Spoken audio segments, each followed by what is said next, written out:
create the circumstances I can retreat and meditate, create the causes for me to do practices, and free me of obstacles and indulgences that I can do that to gain attainments. So when you're invoking in the enthronement, it is requesting him for attainments on two levels.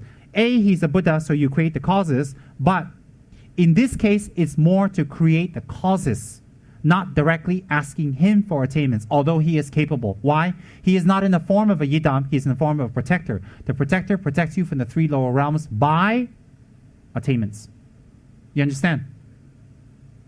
Questions? Yes.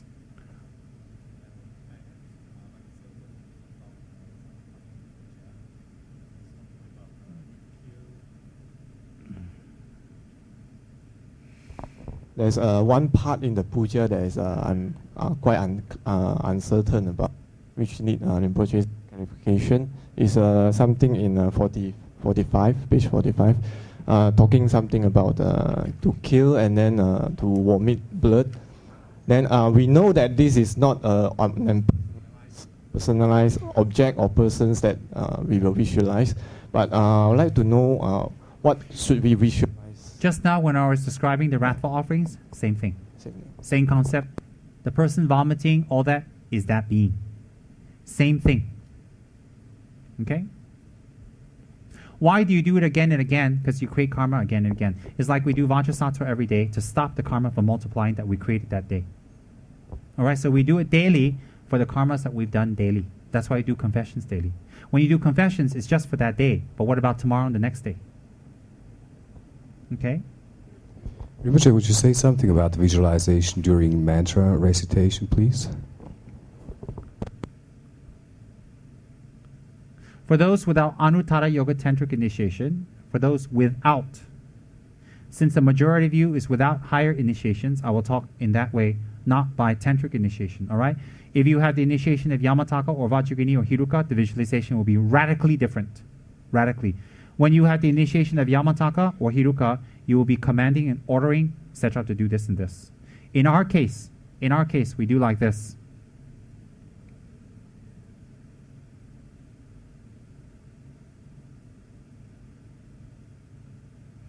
We make our request to Lord Setrap.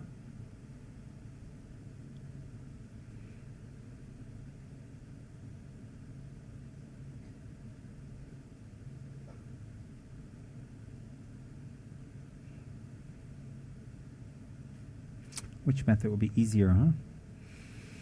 Let me give you an easier method. Because there's several ways.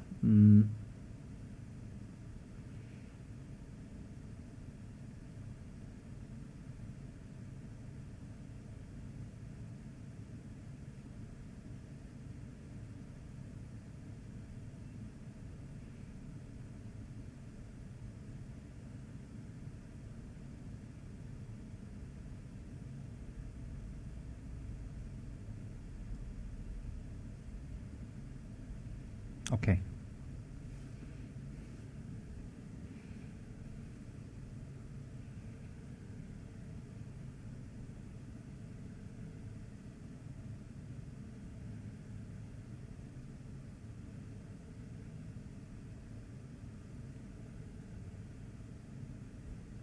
Directly should be all right.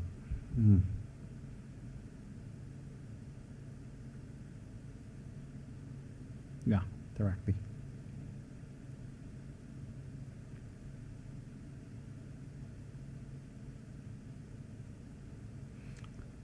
Okay, I'll tell you.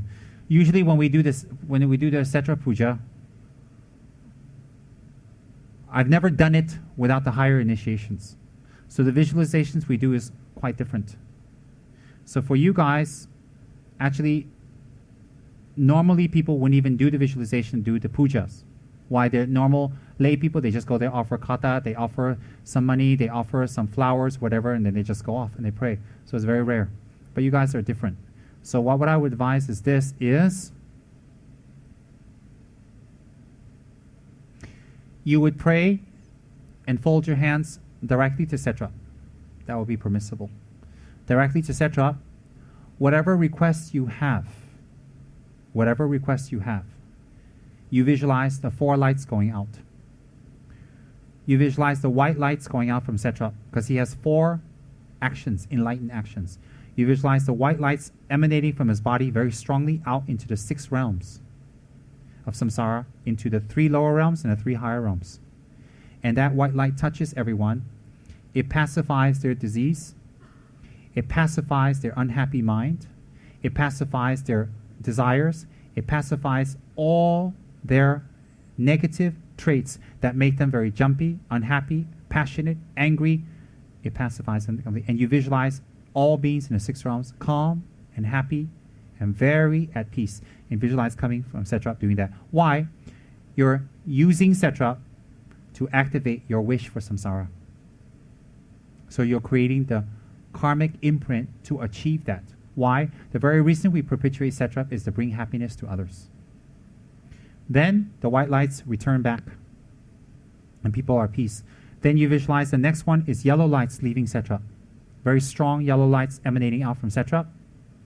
And it goes all over into the 6 realms again. And everything that people need increase. You visualize crops growing. You visualize the sun very bright. You visualize the animals growing. You can even visualize the global warming situation reducing and becoming better.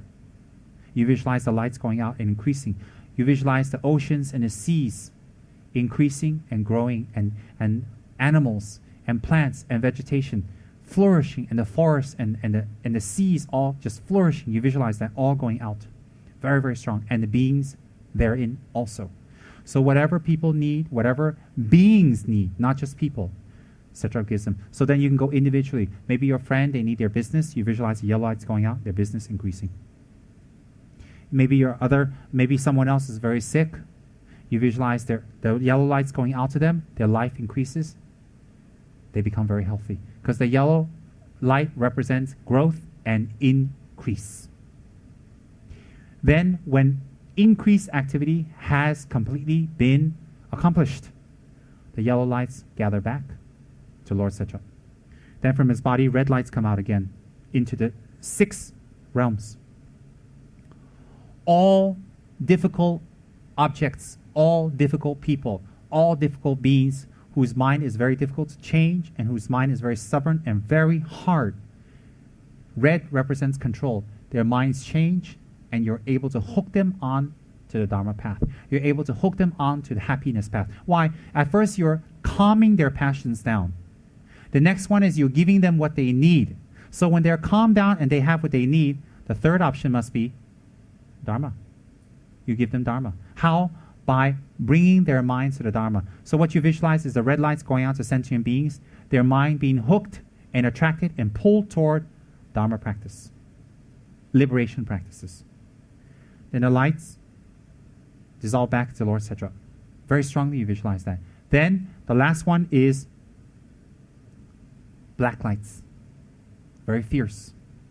Amidst the black lights is wild apes, wild chickens, wild snakes, and cocks, and elephants, very fierce scorpions, not elephants, very fierce scorpions, very fierce animals going out in the black lights, billions of them going out, and completely eliminating all obstacles and problems and difficulties that beings may have, especially those in natural disaster areas or tsunami areas or people who suffer from epidemic areas, all immediately wipe away their problems and difficulties and sufferings.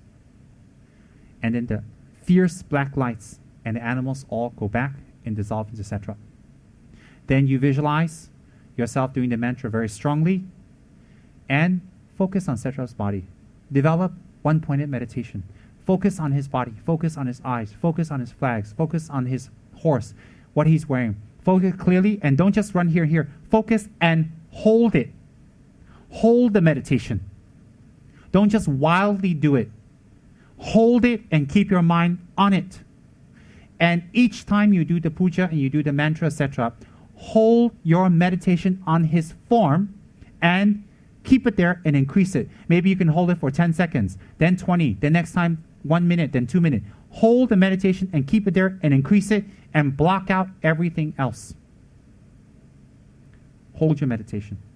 So that's the two things you can do with Setrap for people without Anuttara Yoga Tantric initiations. Then whatever I explained, add on to it and make it more. I told you just in short form, add on to it. Okay? Questions? So this meditation with Setra will be twofold. One is activating his energy to do what not.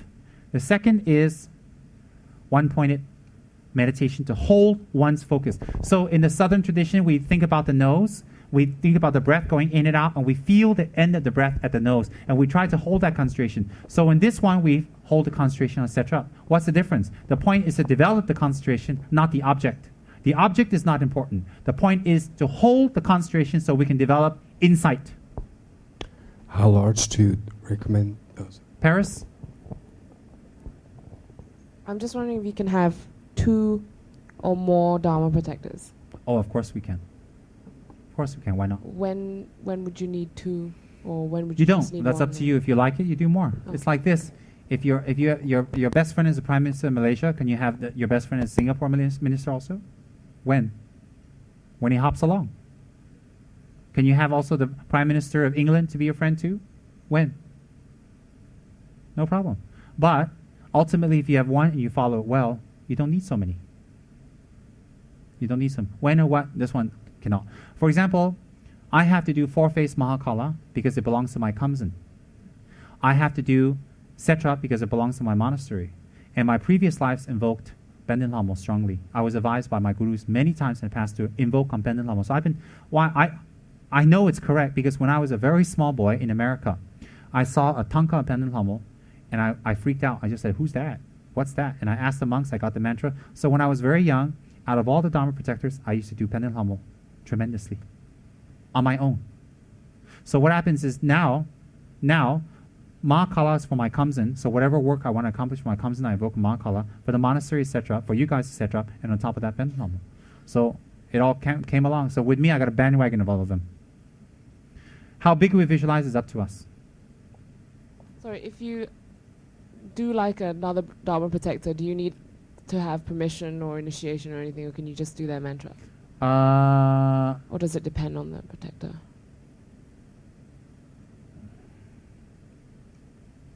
Enlightened protectors, it's all right. Worldly protectors, I wouldn't recommend running around and praying and, reciting their mantras and stuff like that because you're already quite worldly. You don't need to add to your worldliness, do you? Yeah, so enlightened ones, like you want to do Benden Lhamo, you want to do Kala Rupa, you want to do Maka, it's okay. That's all right. Why? They're a Buddha. It's like saying, no, you can't pray to a Buddha, only that Buddha. Ridiculous. Good. Yes, Sharon?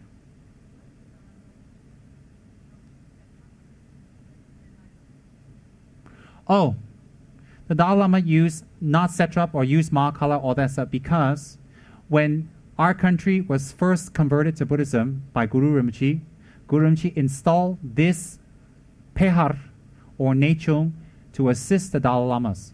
So he was given to the Dalai Lamas to be his lapdog, literally, to help. So the Dalai Lama has a special connection due to this promise by Guru Rinpoche. So it's not Dalai Lama's choice. The Dalai Lama's personal protector is Benden Lhamo. Personal. Questions?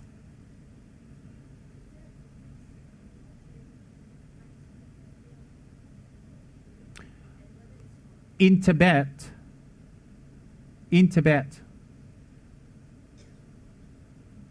there might have been a difference. Now you offer whatever from your heart. So to me, black tea is quite cheapskates here because tea is over plentiful. To me, offering milk or beer would be very nice. Or you can even offer Coca-Cola.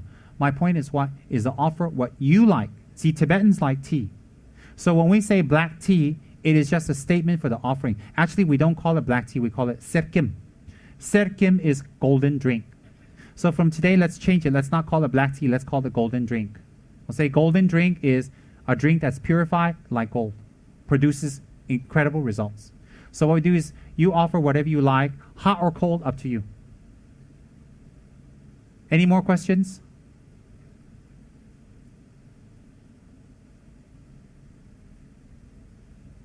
Hasn't it been an interesting session? Yes. Madeline Hani, were you excited? I was excited to share it. Yes.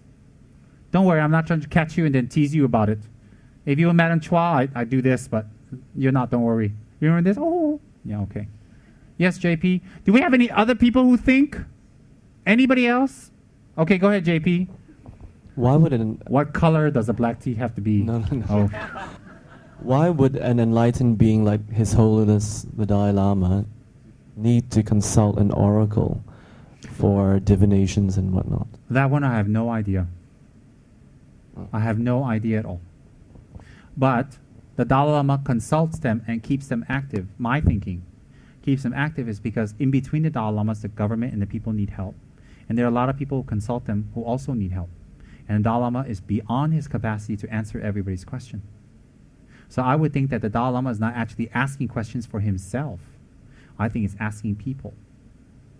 And I'm sorry to say, and you listen very carefully, there are many people who approach the Dalai Lama who feign faith, who feign respect, but they also have very big egos, very arrogant, and they also don't listen to what he's saying. There are many people like that. Hence the fall of Tibet. Many ministers are well known to be very crooked. Many. So His Holiness is not asking things for his personal. See, when he asks the protector for them and for others, he would hope that they would believe the deity more. Do you understand? That's one. Second is to keep the continuity for in-between incarnations and for many, many questions that he doesn't have the time to answer. In fact, the Dalai Lama doesn't just consult the oracles. He also has divination masters of different lineages where the divinations are given to him because he doesn't have time. This is my conclusion. I didn't get this from anywhere. But that sounds pretty much logical, right? Because I thought about that too. Questions?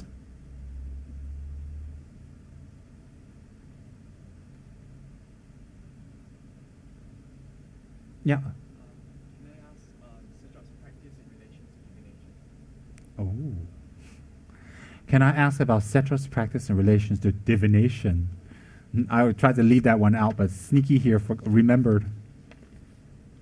Setra doesn't have a divination. The divination we do in the monastery is this, for Setra, is dough balls.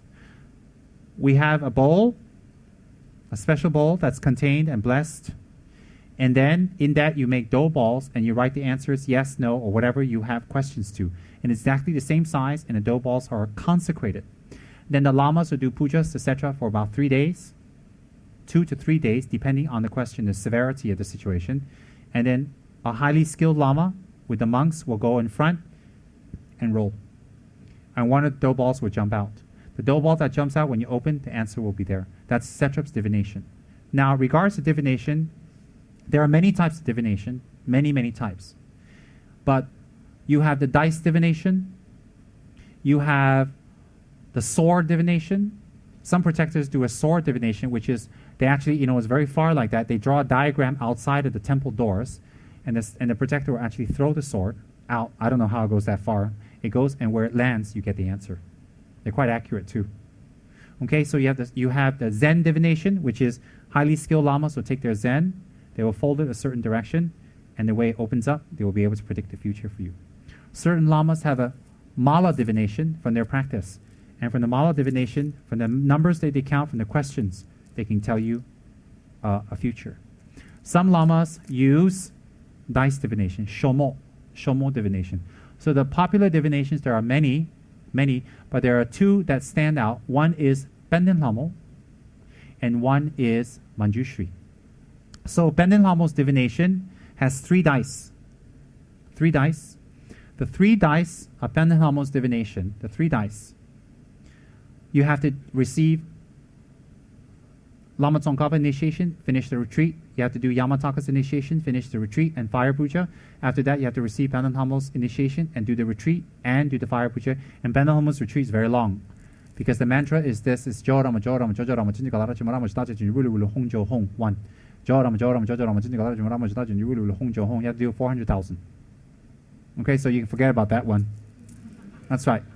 Jorama Jorama Jorama. You say very nice. Jorama Jorama Jorama Jinjikalara Chimarama Jitaja Jinjulu Hong Jo Hong. That's Benden Lamo's holy mantra. the female goddess. Very beautiful. The sound jo is said to please her ears. Why? I don't know. Don't ask me any deeper. I mean, if you say I'm going to give you money, that pleases me. So everybody's got the sound that they like. What? Okay, so she has the divination dice, 3 dice. When it's thrown down and it lands as a total number of 17, it's excellent. When it's thrown down and it is 5, 7, 9, 11, 13, and 15, it is good. If the number lands to be 8 or 18, it is middling to borderline good. If it lands to be 3 or 10, it is medium. If it lands to 14, it is middling towards negative.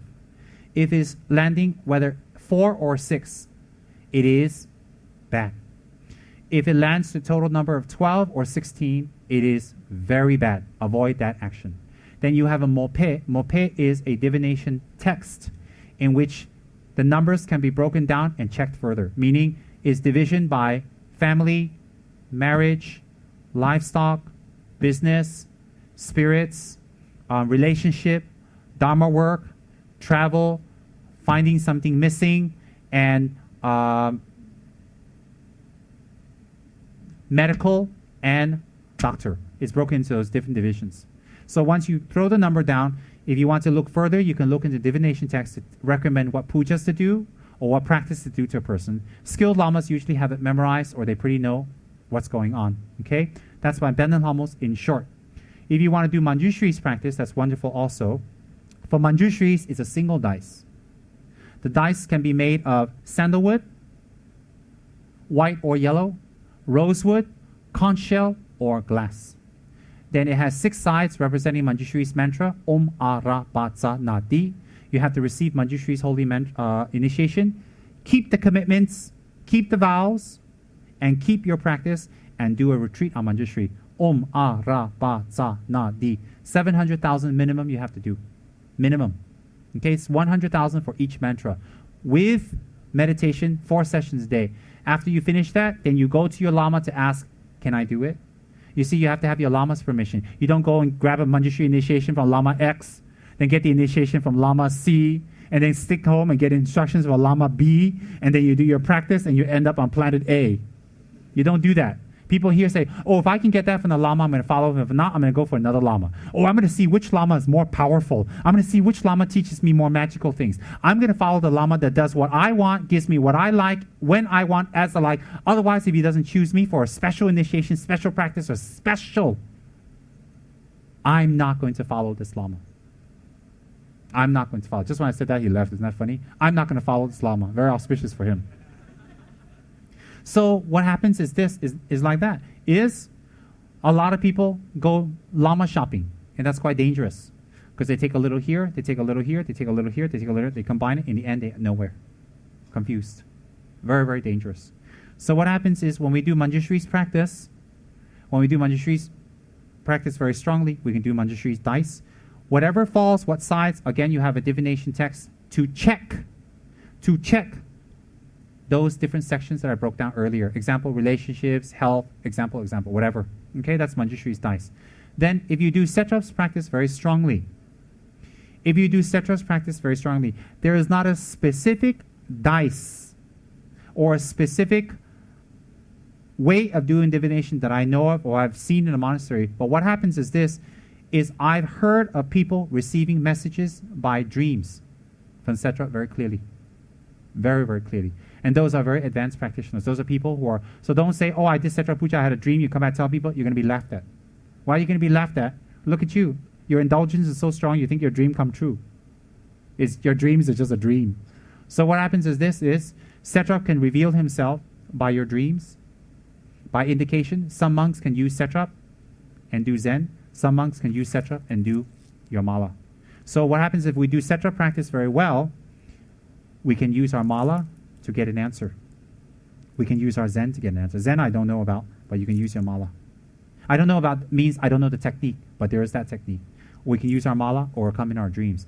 And for those who are very strong in Setra's practice, meaning that you really put your ego down and you've surrendered, if you relax, listen carefully, if you relax and you ask, the first thing that comes to your mind will be the answer. He will indicate in that kind of way also.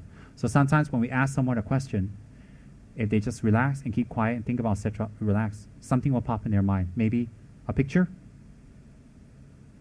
a letter, a color, an indication, and then they'll tell you.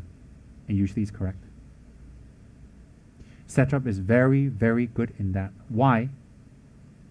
Setrap is well known for helping people who are lost, who are in the distant, who are far away, who have difficulties. He's well known for that. Because although he's very haughty looking, he's very, very compassionate.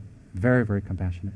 So what happens is when we do Setrap's practice very well, and we do the retreats, and we do the mantras, and we hold him as our principal protector, he can indicate for us answers that we need at difficult times, either by dream or by instant thought, as I explained when we relax, or fire mala. Or if we are not confident in any of that, we go to our Lama, we ask, and we ask Setra to give an answer through our Lama. So the Lama does divination and lets you know. Questions? Questions?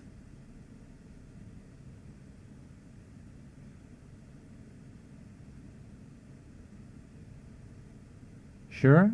Last chance. Yes.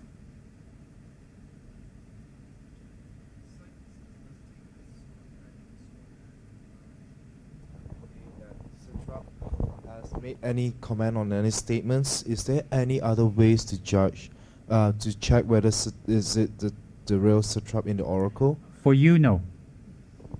For you, no. For the high lamas, yes. Some high lamas will check with divination directly. So for you and me, no. That's going to be about it. Because we can't even check ourselves well. Okay? Questions?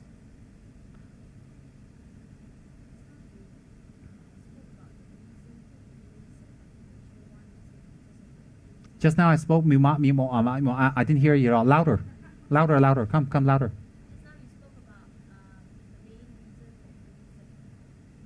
Yeah. Test. Okay, one of it is because of affinity with Amitabha and any other reasons. Yes, I belong to Gaden. Kichara belongs to Gaden. You belong to Kichara. You belong to Gaden. So we do Gaden's practice. The end. No mystical reasons there. Sorry, buddy. Questions? When I said that, she was like, oh, sorry. Questions? Yes. First time I heard about the golden drink, I was told our defilements purified. That's cool.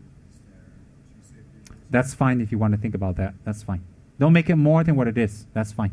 Just make an affinity by the drink. The drink is arising from uncontaminated emptiness.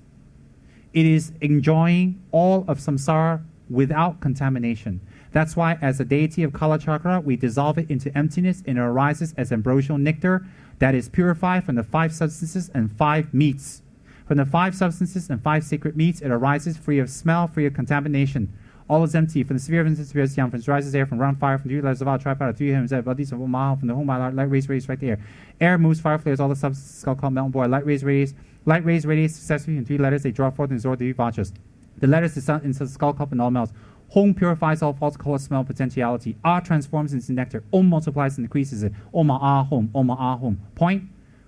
That last 3 verses that I recited is the nature of that nectar. When you open it up, it's not about this, it's not about that. It's about enjoying all of samsara, uncontaminated, free of projectiles and free of wrong view. So the visualization I'm giving you doesn't apply to everybody here. So it's something to be talked about in closed doors because that's Tantra. So for you, you have to do it according to the Kala Chakra Tantra. Purified 5 meats, purified 5 nectars, free of smell, taste, and wrong potentiality. Do you understand? So what it is divine nectar, purified and transformed from everything we say is disgusting. 5 meats and 5 nectars. Do you understand? Those represents the purified energy of the 5 Dhyani Buddhas, which we are trying to transform our 5 passions into that of the 5 Buddha families. So offering that represents that also. There's a lot of meaning, but it's tantric. Okay? A lot of meaning. So just stick to the simplicity so people here go, wah, wah, ha, hum, wah, ah. Okay? Questions? Yes, Joey? If I get dizzy halfway during the Setrap puja. You get up, go take a pee, answer your telephone, wash your hands, come back and continue.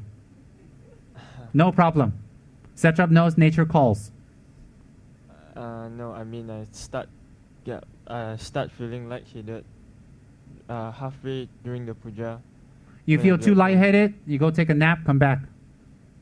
Nothing mystical. You're not becoming an oracle, you're not having a vision, nothing. Just relax. Okay, Setrap, you feel lightheaded, your hands standing up, your hair standing up, your armpit hair standing up, wonderful. If you're not dizzy, continue and finish it. If you feel dizzy, funny like that, maybe you go have a nice, I don't know, maybe your sugar level went down. Okay, so don't try to change that into, oh, I feel lightheaded. Does that mean I have a special connection? Does it mean Setrap is entering me? Am I becoming an oracle? Do I have a special link? Am I special? No. You do Setrap puja, you feel a little lightheaded, get a drink, have a little sugar, maybe your blood sugar's gone down. If that's not it, go take a nap. Say, excuse me, Setrap, I'm a little lightheaded because I'm airheaded. So go take a nap and come back. If you can push it and finish it. Nothing magical, nothing mystical. You're not special. You don't stick out. Setrap's not entering you. You're not an oracle. You're not connected to him from your previous life. You're not an emanation of him. He's not emanating for you. You're just a normal person praying to Setrap. The end. All right? And also, how can I explain... Excuse me for being a little rude. It's okay, I need that. Nice kid. Nice kid. How can I explain to my parents, my family, on offering alcohol to the Buddha? You don't have to explain. Just offer milk. Oh, okay. The end. Okay? Easy. So if your parents don't like alcohol to the Buddha, you just offer milk. They don't like milk, offer water. You say, Setra, sorry, my parents don't allow alcohol in the house. You're going to have to stick with milk. You don't like it, too bad. So Setra, maybe he's not happy, go to another pub. It's all right. Okay? Setra doesn't care what you offer from your heart. From your heart, offer whatever. It doesn't have to be this. That's why I said in Tibet, it might have been sacred here. You can offer Coca-Cola. Remember I said that earlier, Joey? I like him. Can tease him. Anyway, not bad of a question. Sounds interesting. Questions? Isn't this fun? The question session is very fun because we get to see everybody and what they think. Yes, Bandana. Can I ask a question that is not about Setra Puja? Sure. I have high blood pressure. Sometimes when my blood pressure is high... Okay, what we need to do is just get to the question. Yeah. Let's skip the life story. Just the question. Yeah, it's about meditation. I mean, it's about when I do the mantra and the meditation. So I noticed that when my blood pressure is higher, I can focus more. Is that some connection or something? I don't know. Really, I don't know. When I have high blood pressure and I do the mantras, I don't get more excited, I just get a headache. Because the blood is rushing. But I don't know if it's a connection. But definitely, it's not Setrap giving you the blood pressure, and your high blood pressure going up is not Setrap. It's not related. All right, so when you have high blood pressure, lose weight. Cut down on the salt, and then do the puja. How's that? We got an explanation now. I'm saying that when the blood pressure is higher, then I can focus better than when your blood pressure is higher, you can focus better? Yes. Eat the salt and meditate. All right, just swallow that salt. Put on more weight. Maybe by eating more salt, you can be a Buddha. That's right. So next time you become a Buddha, we'll call you high blood pressure Buddha. We'll draw a tanka of you with a thermometer. Any Dharma questions, please? I'm not a doctor. Yes. The 5 things that we offer, they are called commitment offerings. Why is that? Just call it sacred offerings. Why? Those items were not easy to get in Tibet. Now it's like, who cares? Those are not very easy, and they're very difficult for people to offer because milk was scarce. Tsamba is many poor monks didn't eat for days. All right? And black tea, as I told you earlier, tea is very rare also. And all those things you offer in those yogurt is very difficult to get. So those are things you offer up to, that is so difficult to get, you offer. It means this is how committed I am to my practice, and I'm trying to cut my attachments. This is the message you're sending, right? So when I was in the monastery in the beginning, I just offered little ones. I didn't have much. I couldn't afford it. Okay, but here we can a lot. And everything except for the alcohol after the puja, you can take back. The alcohol, dump it. Okay, I don't want people to start saying, "Oh, but it's blessed alcohol," and you start drinking and have a car accident. No, I don't need that. So alcohol, dump it. Okay, and offerings are not used again for offerings the next day. So what happens is offerings from Setra, split it up. Everybody take home and drink it. It's a blessing. It is a blessing. All right, and don't criticize it. Offerings made to the Buddhas, talk, all that, you don't take it back. Oh, I don't like this, I don't like that. That makes me fat, that's good, that's good. Don't criticize. It's considered blessed. Just take it. What you cannot eat, don't eat. Okay, so if they got a lot of pretzels and a lot of salt, you got high blood pressure, don't eat it so you have better meditation. Just don't eat it. And don't criticize. Don't criticize any offerings. Just take it back and share it with people. Okay? And, yes, Mama Jenny?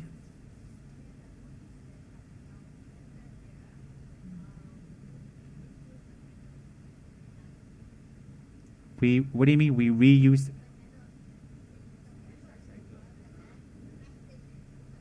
Yeah, no problem. No problem. It's better than throwing out the leftovers, isn't it? It's okay.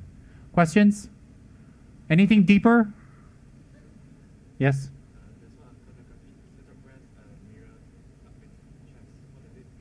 Means he can foretell the future.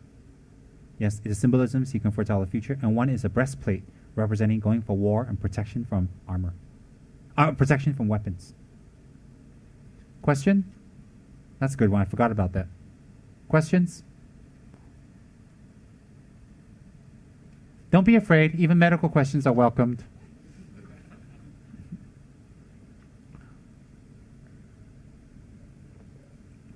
Any questions? Yes, Andy. I'm going to charge you 10 cents for each question. I'll be rich by the end of the year.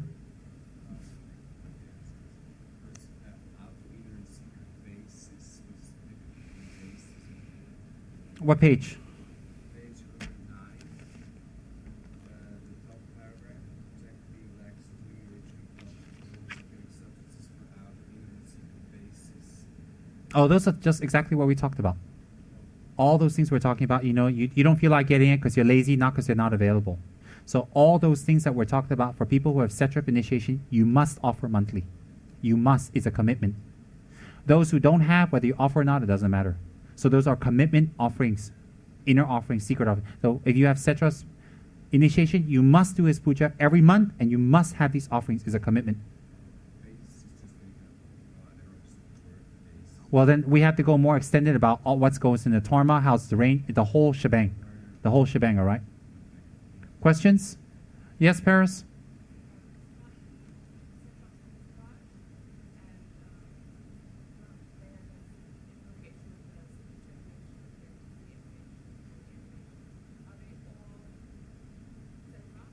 Yes, they're emanations of him. Some are actually subdued spirits who've been subjugated by a lama or him and put on his entourage. But mostly, it's his own emanation. And if you want to know more about them, questions? Yes. It represents remembering the purpose of doing Dharma, remembering the motivation to do Dharma is time is short, death and impermanence is around the block, and to meditate on death and impermanence, which will protect you from the three lower realms. Why is that? When you do the meditation of death and impermanence, you will realize your mortality. You will stop doing negative action. You will be more conscious about cause and effect. You will take refuge, do your meditations, transform your mind, become an enlightened being. So the skull on Setrap's diadem represents remembering the basis of us doing Dharma practice. Questions, please. Yes? No. It's just English words. No much difference. Yes? What is emanation? An enlightened being whose essence can take on another form and operate on its own without being controlled.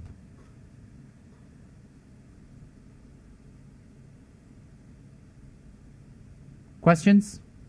Yes. What is it? What? Omaha ya chacha soha mean.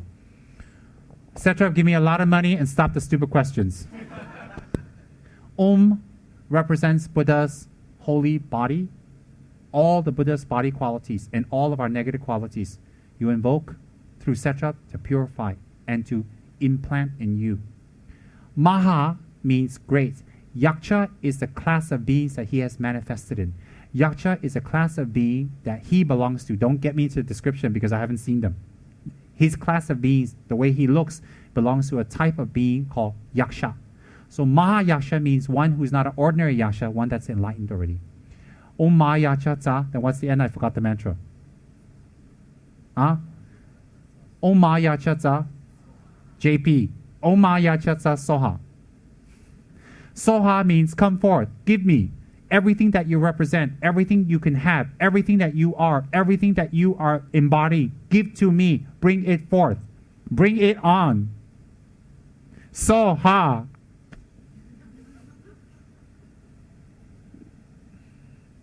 Something like that. Questions? Actually, Om Ma Yaksha Tsa Soha embodies the whole energy of Setrap in the form of sound. When you invoke upon him, you can invoke him by body, by sound, by letter, by picture, in any way, because he's an enlightened being, so he can change forms. Remember in ancient Greek mythology, Zeus seduced some of his lady friends in the form of a golden shower, or as a goose, or as a centaur.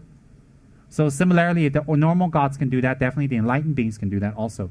So what happens is that you're invoking his essence through that mantra, and that mantra is very, very powerful. Very, very powerful. Hold it well, and do it sacredly. Okay, I taught another time how to do mantras, remember? All right, we won't go into it today because it's a little long. Questions? This is fun. I'm not hot anymore. I'm very comfortable. I stopped sweating, in fact. Yeah, it's very weird. I've stopped sweating. No more fever. Very comfortable. Yes, Gimli. Sorry, I asked. You talk about just now, you said the essence of the Buddha, right? And in Buddhism, we also talk about non-self and all this emptiness. Then there's not supposed to be the, how to call the entity. So the essence is a permanent entity. So this is like contradict. It doesn't contradict at all because the essence doesn't mean permanent entity. The essence means their nature, which is emptiness. Question? Yes?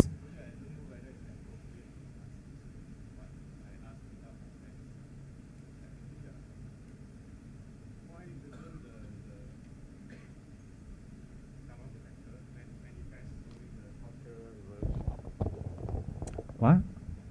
Why doesn't the Dharma protectors manifest during the cultural revolution, which the monasteries was destroyed? Why doesn't Dharma protector manifest during SARS? Why doesn't Dharma protector manifest during HIV? Why doesn't Dharma protector manifest in your life to avoid people you love from dying?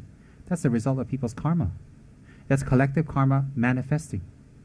So, the Dharma protector's job is not to stop collective karma from manifesting. The Dharma protector's job is to help you attain enlightenment. So, if you don't do practice, if you don't do meditation, you don't purify your karma, all those things will come. All those things will come. People have asked the Dalai Lama many times, how come during the time in Tibet, why they don't manifest? Of course they have manifested. You see the Dharma growing all over the world. Their job is not to protect the country. Why would they be biased toward Tibet? Why would they be biased toward Tibet? They're not biased toward a country. They're not biased toward a person or a people or a race. They specifically are functioning to increase Dharma and Dharma attainments. The Dharma is growing. In fact, with the Tibetan Lamas leaving Tibet, Dharma has grown all over the world. So in fact, was it a disaster or was it a blessing? You have to think carefully. They will not be biased toward a country. So lowly, normal people think like that. Oh, why? High Lamas won't think like that. Okay, something like that. Questions? Yes? Just say it, don't worry. Just say it, Joey. Just give me that question. Cut the Gimli explanations, please. Can we, if we have a root underneath guru, all that, there's a very intelligent person. You guys trust me. if we have a root guru and another lama, which is also our guru, gives us a yidam, is it permissible? Wait a minute, what? If you have a root guru, Yeah. then why? Then And you have another guru, yeah. and he gives you a yidam. Is it alright to? Is it correct? Yeah, I guess so. I am just asking about yidam. Is chosen by myself or guru choose for you? Oh, that sounds radically different than the way Joey asked it. Radically different. Joey, after this, you're going to be put in a closet with Gimli. And you guys are going to discuss life and role play. That slipped. Oh my, just saw. Sorry. These guys, you guys are a freaky group. You see that? Y'all look goody, pray, oh mani padme, but underneath all that, when you guys let your hair down, look at you. You guys need Setra badly.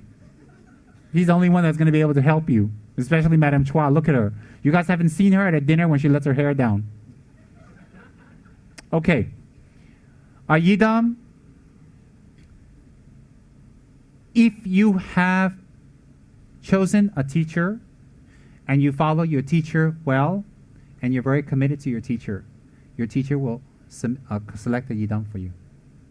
If you're not very committed and you are always window shopping, you run here, run there, run here, run there, you pick your yidam, you get one, you give another one, get another one, then it become like that.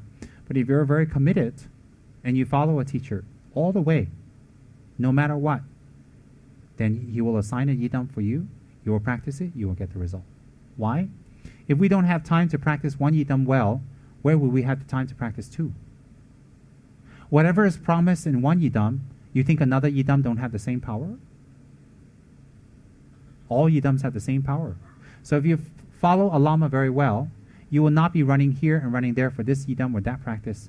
And if you have a lama, why would you want to choose your yidam? Why wouldn't you let your lama choose it? Why wouldn't you let someone who knows more than you choose what will be helpful for you on the spiritual path? It's like going on a tour to China.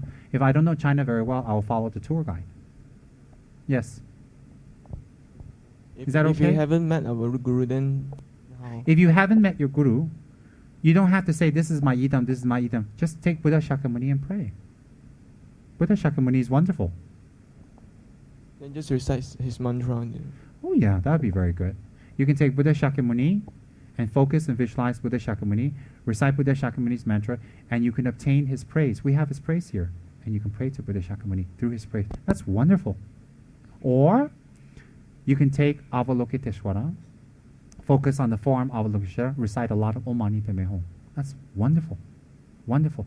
So if you haven't met your guru, or you don't have a guru, you don't have a specifically assigned yidam, then which one should you pray to? Shakyamuni is fine. Avalokiteshvara is fine. And you recite their mantra. There's nothing secret. It's very beneficial. And you recite their praise. And what's very important is this is, don't go for initiation. And don't run around for initiation. For most of you, when you go for initiation, finish your 4 preliminaries first. 100,000 water offering, 100,000 prostration, 100,000 Guru Yoga, 100,000 mandala offerings, 100,000 Vajrasattva. Finish that first. Do that every day. But it requires empowerment, right? It requires empowerment. No, it doesn't. It does not. Definitely not. That one even old ladies in a village do. Doesn't need. Mandala offerings, you don't need empowerment. Vajrasattva, you don't need empowerment. Prostrations, you don't need empowerment. Guru Yoga, you don't need empowerment. You just need to receive instructions on how to do it, and that's all. You don't need empowerment. And no vows. Okay? Yeah, thank you. Make it easy and simple. You're young, and you are studying, and you are investigating. Don't take a lot of commitments. Just do practices that entail no commitments at all. Take Shakyamuni and focus. Take Lama Tsongkhapa and focus.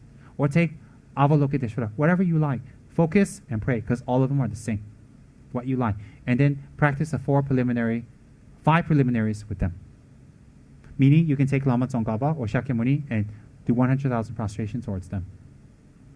Do your meditations in front of them. Do your praises to them.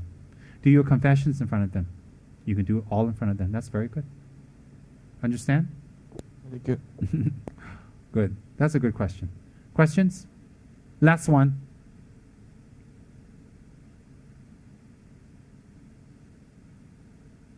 Nothing? Oh, yeah.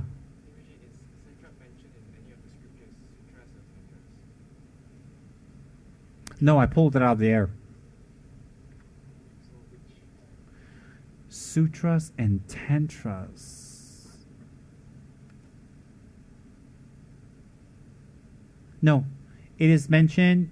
You see, Dharma Protector is not mentioned in, not all Dharma Protector are mentioned in this sutra or this tantra or this or that. They're individual practices on their own.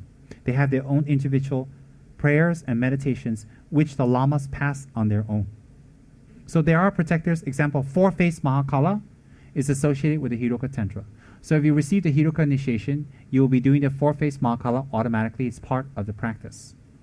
If you do Yamantaka, part of the practice is Kalarupa. If you do Guya Samaja, part of the practice is Kalarupa. Guya Samaja, I'm sorry, Mahakala, 6-arm Mahakala. If you do Kala Chakra, it's Vajravega. So they all have their specific practice, but Setra is completely independent. He's like freelance, completely independent. But if you want to find the analogs and all that, his practice is all over Tibet. It's tradition of different monasteries. If you want to look for the lineage, it's in Gaden Shartse. Example, Gaden Shartse will have the initiation. The lamas will have the initiation. They have received it from their lama to their lama to their lama, all the way back to Lama Loden Sherab, who brought it back initially. So it will go like that. But if you want to find reference, no. Not that I know of. But we need to do more investigation in Shartse for this. Much more. Questions? Oh, I mean, that's the last question. Okay, I caught myself. Well, I didn't want to end at 2 a.m. I finished around 12:30, but all of you guys had all these questions. You kept raising your little skinny fingers and saying more, and here I am. You see, you guys are torturing me now. You're not letting me go home and sleep early. Last time, I'm like, you guys have to stay till 3, and these days you're making me stay till 3. But I don't mind. Okay, so we had a wonderful explanation, and I enjoyed very much sharing this with you. What I enjoyed more was in the beginning when I talked about Dharma, when I explained about Dharma. When I explained about that part, I was very excited and very happy. Setra practice, but that's not the crust of Dharma practice. The crust of Dharma practice is what I talked about in the beginning. To make time for learning, for make time for meditation, for make time for transforming one's mind, for trusting cause and the effect. That is the crust of Dharma practice, and that's what I like to talk about much more. Why is that? Because that's what's going to take us to enlightenment. If we do that well, Setrap will help us. Do not get caught up that if I make this offering, if I recite this mantra, if I do this puja, then only that way Setrap will help me. If you do your Dharma practice and you do your meditation and you transform your mind, just invoking Setrap very lightly, he will help you automatically. Why? His job is to help Dharma practitioners. His job is not to help people who offer milk to him. He cannot be bribed. He cannot be bribed. He is a Buddha. He is not some tired, little person hanging out in alleys. He is a Buddha. You can't bribe him. Making offerings to him of that nature is just to collect merits in order to achieve enlightenment and protection. It is not about bribing Setra. If you do meditation, if you learn the Dharma and you activate Dharma practice, and then you do gentle prayers, etc., little bit of prayers, he will help you tremendously. Why? His job is not to see how much milk or tea or what you offer him or what's his visualization or what is his mantra or how much you do or whether you have a statue or not. His job is not that. He's not interested in that. He is interested to see how much you have transformed your mind. If you have transformed your mind tremendously, if you are in the process of transforming your mind, if you are doing practices that push yourself to transform your mind, he will help you all the way. That is his sworn allegiance to Lord Buddha. His sworn allegiance is to help those who help themselves, literally, to become a Buddha. He is not one, not if you run around doing business, indulging yourself, thinking about money, thinking about relationship, fun, and then saying to Setra, help me, help me, help me, help me, help me. That's not what he swore to do. That's not what he swore to do. He swore to help you to become enlightened. So if you do that, he will go all the way to help you. And trust me, he will manifest in ways to you that are miraculous. Miraculous. If you do Dharma practice. The point of today's teaching is Dharma practice, not Setrap practice. The point of today's teaching is transforming one's mind, and Setrap can help us push obstacles away to achieve that. Today's talk is not about Setrap, sorry to say. No offense intended. Today's talk is not about how to worship some protector deity of Tibet. You see, in the monasteries, what they focus on and what they look at, what's in the central altar, is Buddha. And what they achieve is debate. What they achieve is learning. Setrap is on the side, is in a chapel. It is a peripheral practice that helps tremendously, but that's not the focus. The focus here is to learn the Dharma, understand the Dharma, interact in the Dharma, apply the Dharma, and transform and make a big difference. Gain control of your destiny. Gain control of your death and rebirth. That is the point here. So me explaining about Setrap to all of you, which I found very pleasurable, is not about Setrap's practice. It is about doing Dharma.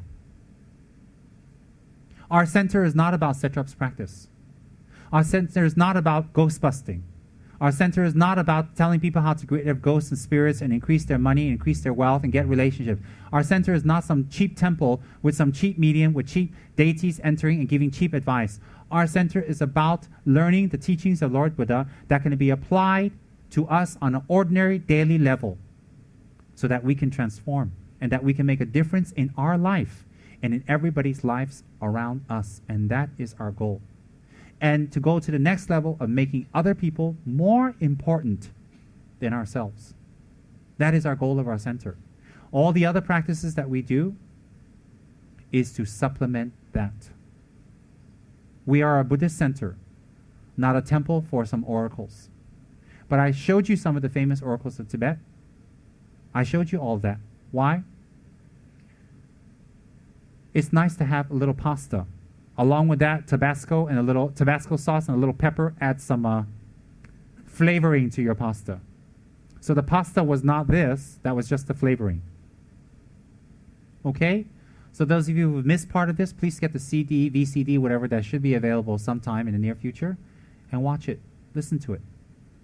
Our purpose of our Dharma Center is to increase Dharma practice, is to understand Lord Buddha's teachings, is to apply it and make a real tangible transformation in our mind. It is not to sit in front of a protector deity, offer milk and incense and whatnot, and find out this and that, and pray and give me this and give me that, give me. We're doing fine without Setra. We've been doing gimme our whole life. Remember the purpose. Setra is wonderful. It is pure. It is valid. It is excellent. Let me repeat again. The holy Sangha of Gaden Shartse for the last 600 years has relied upon Setra for their outer physical help to sustain the monastery to continue its studies.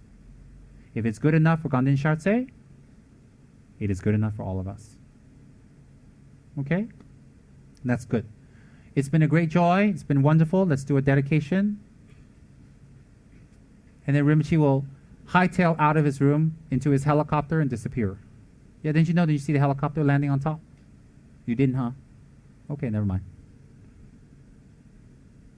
Either there's no helicopter or you guys weren't listening. One day, I'll be traveling in a helicopter back and forth so I can be a Top Gun Lama. No more of this Waja thing. Oops. Okay.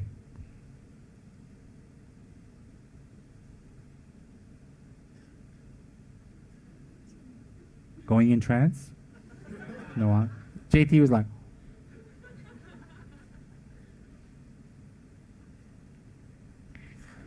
those of you who know me, I'm naughty, and I'm unconventional, and I'm different. So if you came here looking for a Lama sitting on a throne spouting compassion and love, and having Avalokiteshvara emanate from his ear, you came to the wrong place. I'm the neon Lama. The Lama that glows and is bright, but when you look deeper, there's nothing much inside. But anyways, I've got a good motivation to teach.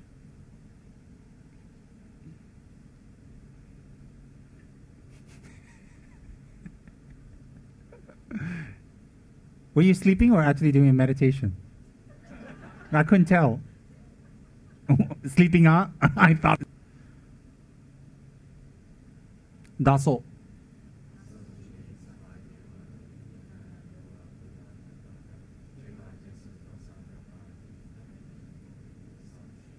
Janju.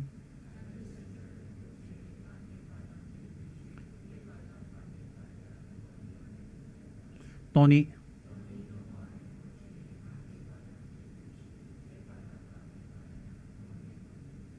Kewan. Roa jigen malu ba de salago bara sho chuji jabo. Chuje na ba pe wa la ge jin shi wa dan chuji ma lo da dan. Je wo zong ni la de ni je wo lo san zha ba yi den ba yu lin ba ju ji gang li de wei.